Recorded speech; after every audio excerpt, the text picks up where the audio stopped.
I'm Wade Wingler with the Data Project at Easter Seals Crossroads in Indiana. We use a lot of iOS devices and we really like that touch interface. However, for some folks with disabilities, it might be a little bit challenging to use that touch interface. Anna Leung is going to show us the new Touch Accommodations feature, which might make some of that stuff just a little bit easier. Hi, this is Anna Leung. I'm from Easter Seals Crossroads. I'm an Assistive Technology Specialist.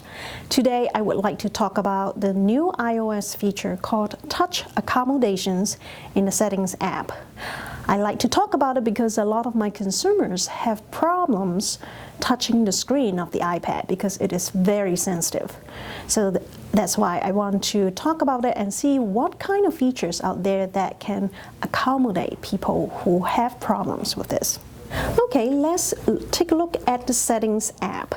So the Settings app is an app that controls all the mechanisms running behind an iPad. So you can use one finger to touch the Settings app. If you have hard times with your finger, you can also consider having these kinds of gadgets like a stylus and use the rubber end of the stylus to touch it. So let's say I use the stylus to open Settings.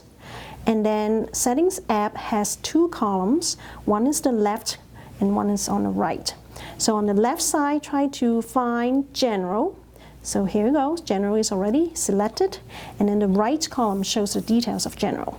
And in the middle of the screen, you'll find Accessibility. So I'm going to touch Accessibility. And then if you scroll down further, you'll find a group called Interaction. Under the heading Interaction, the last item is called Touch Accommodations. So you touch it once, then it shows the details of Touch Accommodations. In general, there are three groups of gestures under Touch Accommodations. And the first one is Hold Duration, and the second one is Ignore Repeat, and the third one is Tap Assistance. And once you turn it on, then you can control the other three. And the first one, Hold Duration, mainly is for someone who might touch the screen by accident because the screen is very sensitive. And if you turn it on, then you can control how long the duration one must touch the screen before a touch is recognized. So that if someone touches the screen by accident or touches a certain item by accident very quickly, it will not activate. So one would need to touch it longer. So let's say if I turn it on, then you can control how long you want one to touch a screen. So the plus button is to increase the duration, minus button is to decrease it. So the next section is about Ignore Repeat. Ignore Repeat, the same layout. So first of all, I have to turn off the Hold Duration. So see, I have to turn it off, hold it long enough in order to turn it off. So now it's turned off, then Ignore Repeat, the same idea. Once you turn on the gesture, you can control how long one will need to recognize the repeated tapping or touch of the screen.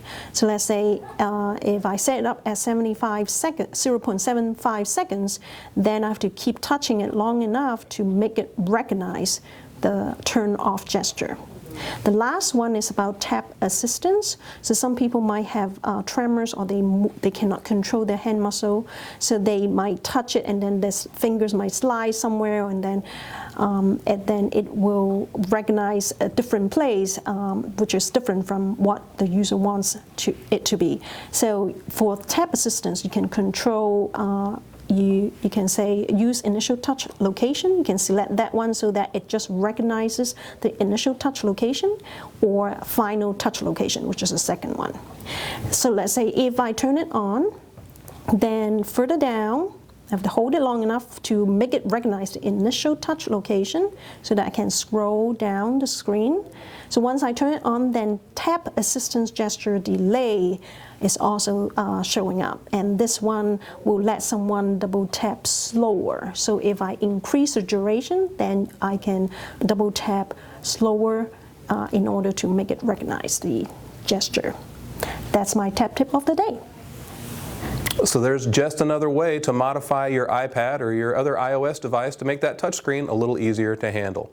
That's your tech tip for this week. I'm Wade Wingler with the Data Project at Easter Seals Crossroads in Indiana.